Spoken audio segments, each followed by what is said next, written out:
What's up guys, it's time to take a look at the new Huawei P30 Lite, the third phone in the P30 series. I've already done a review of the P30 Pro, and this is the lighter version that comes from the same DNA used for the P30 Pro. A lot of great features are here on the lighter model at a much cheaper price. So the unboxing experience is very similar to the other P30 models. Along with a beautiful phone inside the box, you also get a case, 18-watt fast charger out of the box, which is even more than some of the flagships out there, and Huawei earphones. Now I've been reviewing the lighter models from Huawei since P8 Lite days, and I've seen each generation how they take features from their flagship counterpart, and out of all the previous models, this is the one that takes the most features from its flagship brother. So let's start off with the design and build quality, and from the looks of it, you can't really tell that it's a lighter model. I mean, the look is very similar to the P30 models and even the previous model that came before,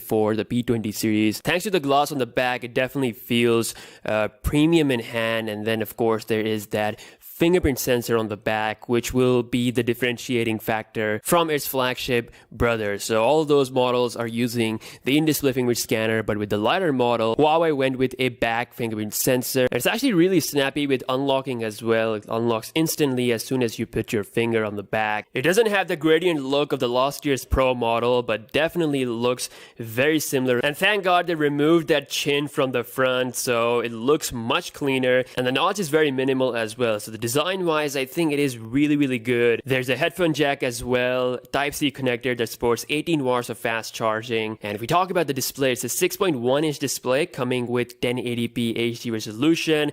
Definitely not the most brightest display in outdoor situations, but for the most part, watching YouTube videos, indoor experience is pretty good. I wish they went with an OLED panel, but that's what we get at this price from Huawei. Again, I don't think the LCD is bad here. It is doing a fine job. Now under the hood is coming with a Kirin 710 chip along with 4GB of RAM, and for the most part it's been smooth. I do feel a bit of frame drop every time I go to my Google car screen. Other than that, it feels really smooth. I've got no problem using my daily social media applications. And for those who are into gaming, this phone can actually run all of your latest titles with little to no lag. The Kirin 710 chip can run games like PUBG on HD settings without any issues. So you can see it does have GPU turbo technology, so that helps a lot with the gaming frame rates. And one thing that annoys me is that it's currently running the EMUI 9.0 version instead of 9.1. So it is missing a very key feature, which is the ability to have a full-on dark mode. So there is no dark mode right now, even with the Pi update, something you get with the Pro model and the non-Pro P30 model thanks to their EMUI 9.1 version. So I definitely expect the 9.1 update to arrive soon for this phone. Again, it's EMUI. I'm not a huge fan of this. It definitely needs some tuning, feels a little bit overwhelming, so I'm definitely going to be using Nova Launcher on this if I'm going to be using it as my daily driver. But the thing that matters here is the performance, and I've not faced any issue regarding that. Now probably the biggest reason why this phone will stand out compared to the competition are those triple camera sensors on the back. So there's a 24 megapixel that takes wide pictures, there is a 8 megapixel super wide angle lens, and then there's a 2 megapixel sensor for those depth sensing images. And as far as the image quality is concerned, it's taking good photos for its price, and for the video side, it can shoot videos up to 1080p 60 fps, and there is no 4K recording on this phone, so keep that in mind. But by far the biggest and the favorite feature from the camera is the night mode. Now it is not as good as the night mode you would find on the P30 Pro, but it's still pretty capable.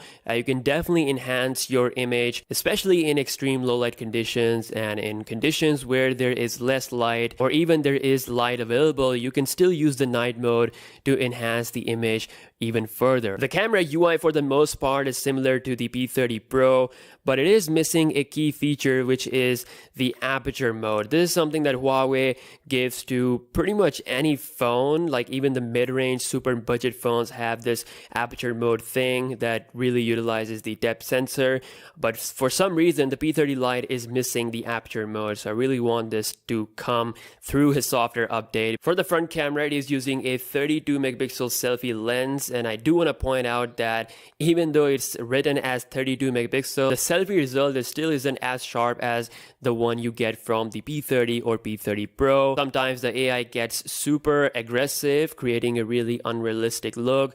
And I'm also not a huge fan of the skin tones, but that's a personal opinion. You might like it. Overall, it is a good selfie camera for this mid-range price point phone. And last but not the least, it's coming with a 3700 mAh battery size, and combined with these specs, I'm getting a full day of battery without any problem. And don't forget, it's coming with 18 watts of fast charging as well. That's the highest I've seen in the mid-range phone level. That is pretty amazing. So all in all, features like night mode, Kirin 710 chip, it's great fast charging, and it's great battery life definitely makes this a great phone for those budget or mid-range level Android lovers. It's definitely one of those mid-range phones that are not missing out on any feature compared to the flagship counterpart. It's taking a lot this year. So that was the full review and unboxing experience of the Huawei P30 Lite. Let me know your thoughts about this phone in the comment section below.